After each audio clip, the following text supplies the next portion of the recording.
Hello guys! Ngayon naman, ito yung first day ng ating collecting of kalakal. Tara, samahan nyo ko. Let's go! Here. So, meron na tayong pailan-ilan. Meron naman tayong mga bote. Ayan. Isa, dalawa, tatlo, apat. Ay, mga plastic na to. Ayan, mga plastic na. So, try natin kung kasama to sa pagbili.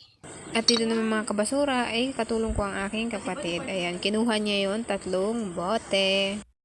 Ayan, dito ay hindi ko alam kung ano pinagkasabi ko talaga dito. Pero, sinasabi ko lang siguro dito yung, yung nakuha ko mga bote. Kung paano ko madadagdagan baga ito. So, yun na nga. Ayan, so dito na nga ay naglibot-libot ako sa aming likod at nakita ko tong mga lata. Ito mga pala ay sa aming likuran ng aming bahay. Ayan. So, sobrang hagal ko talaga dyan. Init mga kabasura. Ayan. Dito naman ay maraming lata. Kuha. Here. Ayan. At marami pa. Ito nga pala yung lahat ng nakuha ko mga kabasura. Ayan. So, hindi ko alam kung mabibili itong mga latang sunog sa aming basurahan. Madami naman na siya, pero pwede na. Ayan. So, may isa akong boting nakuha. Ayan. Swerte ko talaga.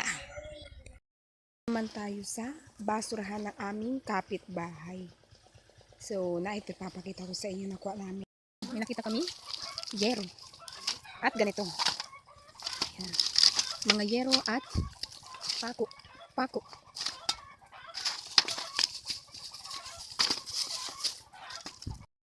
At dito mga kabasura, hindi ko na talaga iniisip kung masusugatan talaga ako ng yero o hindi. Basta ang iniisip ko ay makuha ako lahat ng yerong ito. Ayan. So, karagdagan din kasi. May mga pako din ako nakuha dito mga kabasura, oh. Madami din siya. Saka mga latang mga sunog. Ayan. Hello guys! Nandito kami sa basurahan ng aming kapitbahay at ito ang aming nakuhang kalakal. Nakita nyo? Ito ang nakuha namin. Mga yero, may pakong ilan at mga bote. At ito naman yung isa. So happy ko talaga dito mga kabasura at dami ko talagang nakuha kahit dito lang sa aming basurahan. Ito ay daladala ko ang maraming yero. Hindi ko alam kung masusugat o hindi. Dito na nga mga kabasura, nagpa-video na ako sa aking kapatid. At yan, hindi ko alam kung pasmado ba siya or ano. At na ito na nga mga kabasura na yung aking mga napulot na mga yero, bote at maraming lata. Ngayon guys, iipunin natin lahat na nakuha natin. So ito. Ayan yung kapatid ko. Tinatulungan ako at ako daw ay pagod na. Dito naman mga kabasura is nakamute ako dyan. Sinasabi ko dito yung mga nakuha ko lahat-lahat. Yero, ayan o. pako, bakal. Ito yung mga plastic. At ito naman ay mga lata. Yun guys, may nakita akong plastic. So sira na siya kaya hindi ko alam kung pwede siyang ibenta. Ayan. So galing sa kapitbahay namin. Ayan, ito naman yung mga bote namin nakuha. Saka plastic, ayan, mga takip. Ang plastic. Yun guys, may nakita ko sa likod namin. Isang bike na, sira na. Kung sabi ng kapatid, ay sa kapatid ko yun, sabi ng kapatid ko ay habinta na daw niya. Kaya ngayon, ibebenta ko na. Okay, ito, tingnan nyo.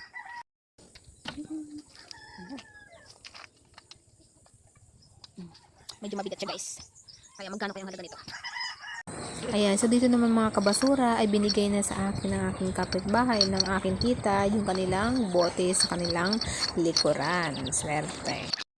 So, hello guys. So, ngayon, it's a time na siguro para ibenta natin yung nakalakal nating mga basura. So, tara, let's go. Ayan siya. Bebenta na natin. So, hello guys. Nandito na pala yung mga kalakal ko. So, excited na ako kung magkano ba yung makikitain ko din. So, let's go. Ayan, dito naman mga kabasura, ibinenta ko na nga ang aking lata. Naka-6 na kilo siya. Bale, ang 1 kilo nito ay 5 piso. Ayan, kaya may 30 pesos na ako sa aking lata. Kasunod naman ay ititimbang ay yung plastic. At ang plastic ay naka 14 pesos. Ayan. So, hindi ko akalain mga kabasura na magpo 14 pesos ang aking plastic na nakuha kahit kinaisira na. Tapos mga taki pa. Ayan. Tinatanggap pa pala nila yan. Yun nga lang, ang presyo yan ay kababaan, hindi kataasan. So, ayan, at sunod naman ay ditimbang ay ang yero. Naka 16 pesos ako dyan. Kasi nga, isang kilo ay 8, kaya 16 pesos. Ayan. So, next naman is bote. Itong bote ay piso isa. Kaya, meron akong 42 pieces. Ayan. So, dito mga kabasura, ay bininta ko na ngayong bike ng aking kapatid. At ito ay, sabi nung namimili ay bilhin na lang daw niya ng 100. Yun ay nakapagpabenta na tayo. So, hintayin na lang natin kung magkano lahat ang nabentahan ng ating mga basura. Ayan. At dito na nga mga kabasura ay inakwenta na nga ni Nanay Juliet ang aking napagbentahan. Bali, 200 po ang aking nakolekta sa aking kalakal. Ayan, so ayun na nga ho, nasa akin na po yung perang 202. Ayan, so napapansin niyo po na isang araw lang po akong nangalakal dito sa aming bayan. Kasi nga po makamadalang akong umuwi dito sa amin. So bukod pa po sa malayo ay mahal din po ang aming pamasahe. Inaabot po ng 200 plus po at isang oras po mahigit ang papunta dito sa amin. Kaya isang araw lang po ang aking time sa pangangalakal dito. Ayan, so ang lahat ng ito po is para po sa mga bata. Ayan, so malaking tulong na rin po ito para sa karagdagan sa pambili ng school supply.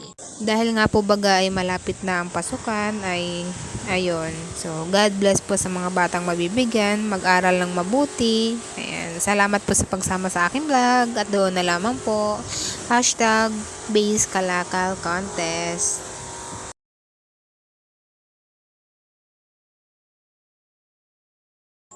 Malapit na ang pasukan, kaya God bless po sa mga batang mabibigyan. Mag-aral po kayo ng mabuti. Ayan, so maraming salamat po sa pagsama sa aking vlog at